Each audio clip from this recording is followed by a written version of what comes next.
అయితే చాలా బాగా నచ్చేసింది.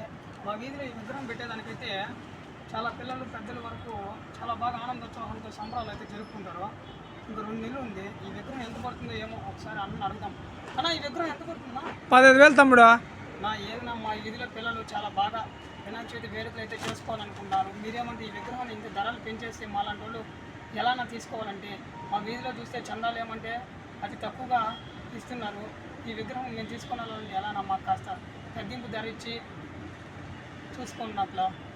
ఏం తమ్ముడు నువ్వే అట్ట మాట్లాడతట్టు తమ్ముడు. మేము సంవత్సరంలో ఒకసారే చేసి మేము సేల్ చేస్తాం తమ్ముడు. మాకు అప్పుడే కదా వచ్చే లాభాలు.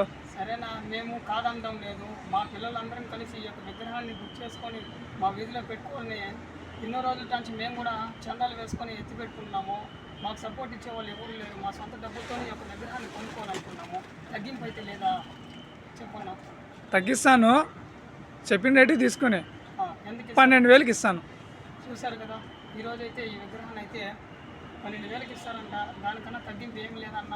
చాలా కష్టపడి అయితే ఈ యొక్క విగ్రహాన్ని అయితే మేము తీసుకొని వెళ్ళాలనుకున్నాము. జై బోలో గణేష్ మహారాజ్కి జై.